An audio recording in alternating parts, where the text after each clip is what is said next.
Okay, great. So now we can start to talk about what a conformal transformation is in general. So let's say,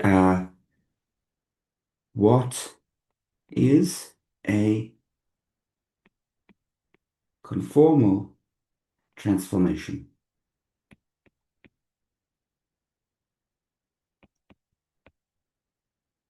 So now we want to write the definition that we will be using for the rest of this course. So it is a coordinate transformation. So it is a coordinate transformation. So what does that mean? Well, what that means is we take x mu and we replace it by x tilde mu.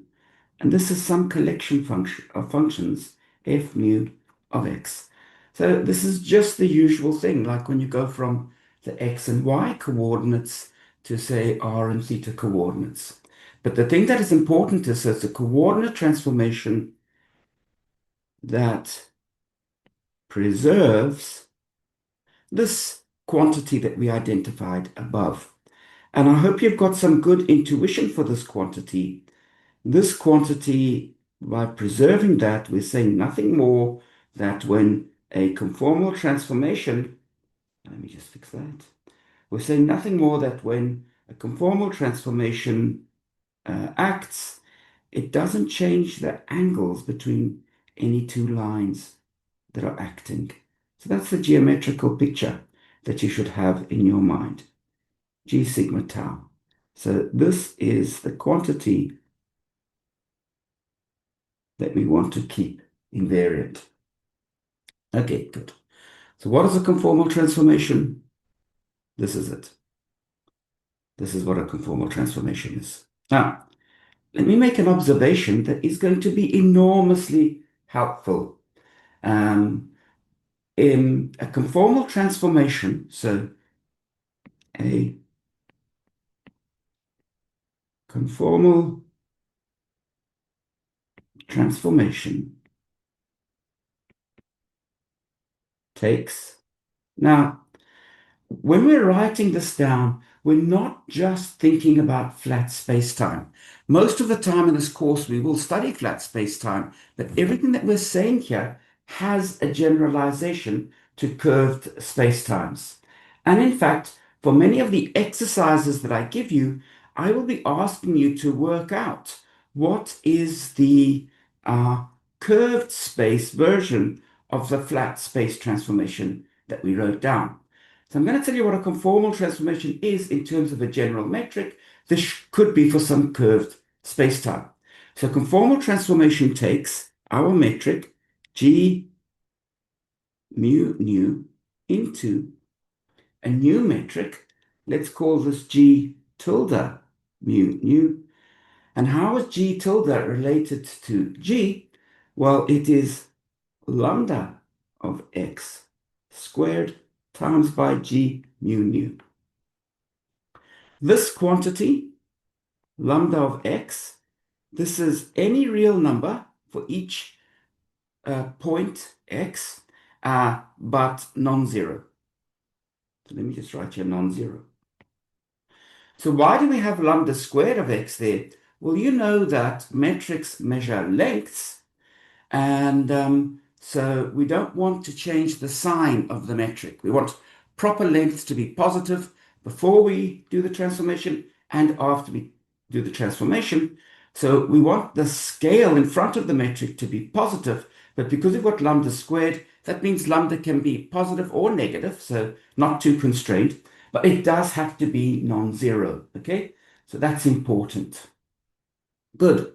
So that's what the conformal transformation is going to be. What is it going to be? We're going to look for coordinate transformations that simply rescale the metric. And that'll be the set of conformal transformations. So let's now start off and let's ask ourselves, what is the set of conformal transformations in flat four-dimensional Minkowski space, so M4. What is the set of conformal transformations in flat M4? Oh, let me change that. In flat M4. Good. Okay. Well, first thing that we know is, and you've studied this a lot already in quantum field theory, is that the Poincare transformations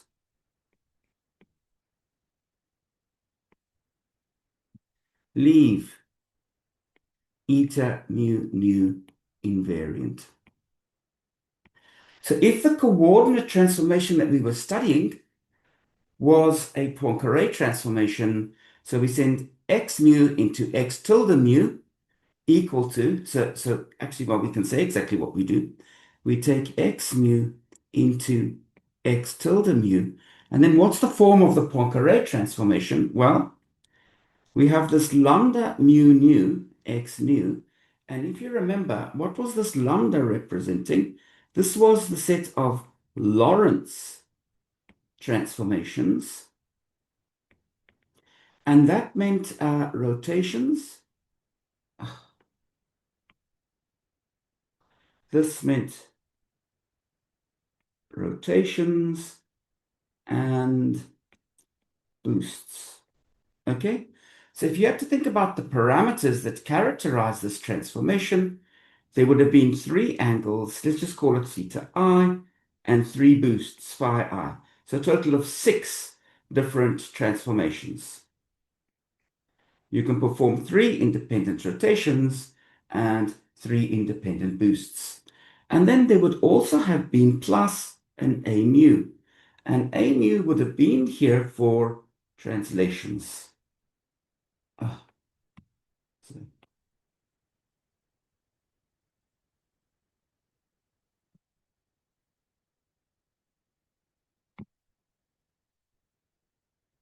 A mu. And A mu would have been here for translations.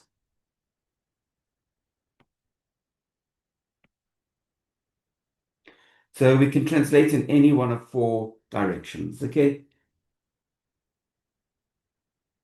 Good. Okay, and under this transformation, what do we have? Well, eta mu nu goes into some other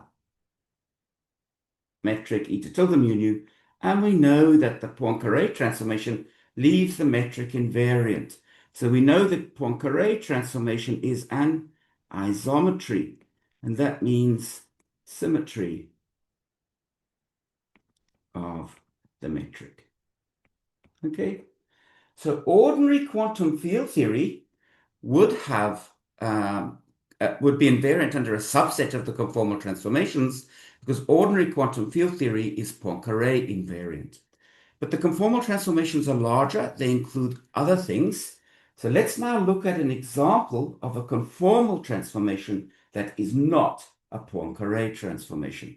This is a classic transformation of a CFT called scaling. And what you should think is scaling will zoom you in or zoom you out of the picture. So you know what a rotation does. It rotates your coordinate axes. You know what a boost does. It moves you into a moving frame. You know what a translation does. It shifts the origin of your coordinate axes. What does scaling do? It leaves the origin where it is. It leaves the axes oriented as they are. It leaves the velocity of the frame unchanged, but it scales. It zooms in or zooms out on the physics. So what is the form of a scaling transformation? Well, we say x tilde mu is equal to, let me say lambda x mu. And lambda can be any real number, but not naught. So this will rescale things. If lambda is positive, it really just scales and rescales. lambda is negative, it would also flip the axes. Positive and negative axes flip into each other. Good. Okay, so let's see what happens to the metric. So we start off, so I'm going to assume that this is stuff that you're familiar with.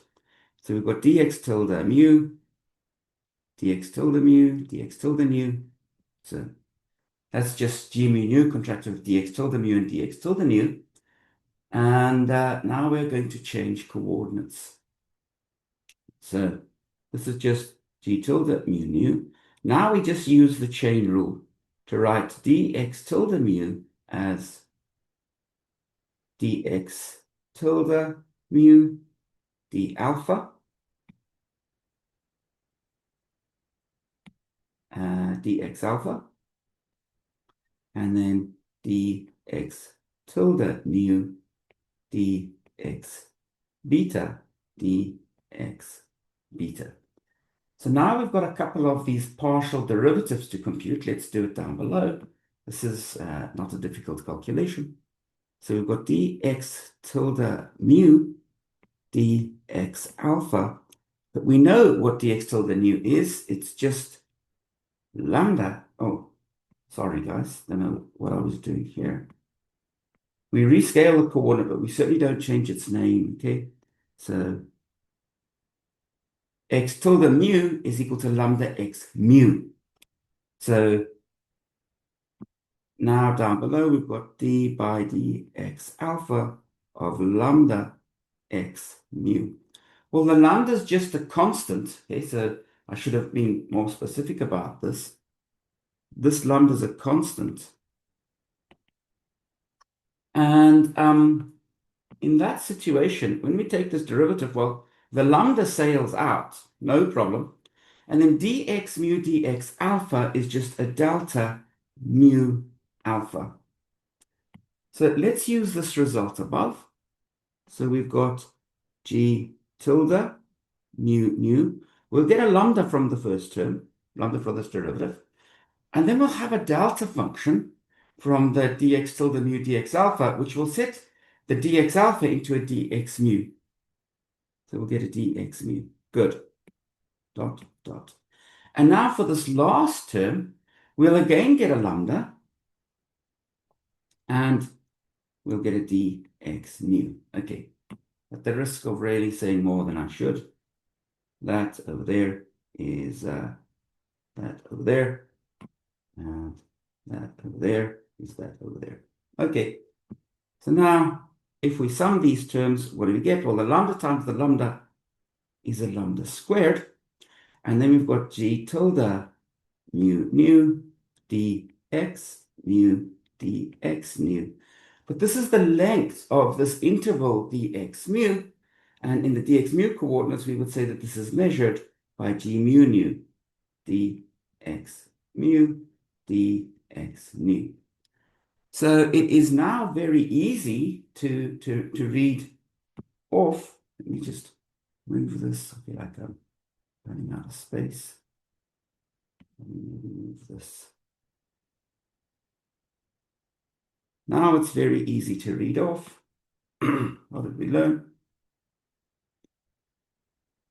We learned that g mu mu tilde, that's sitting over here. I'm looking at that line when I write this down, is equal to, now I'm looking at the last line.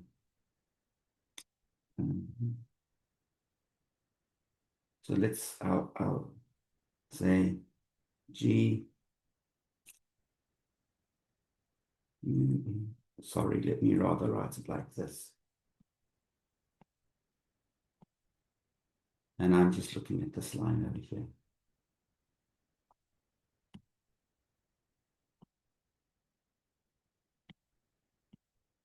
Looking at this line. And let's correct that. So g mu nu, that is what sits over here. That's what multiplies dx mu dx nu is equal to g mu nu lambda squared, and that's what sits over here. And of course, this derivation would have held for any dx mu dx nu. You could have pointed this vector where you like, and that's why I'm quite justified in identifying these coefficients.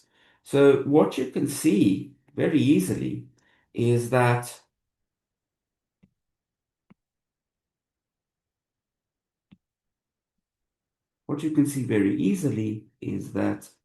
g mu nu is just g tilde mu nu multiplied by a scaling factor.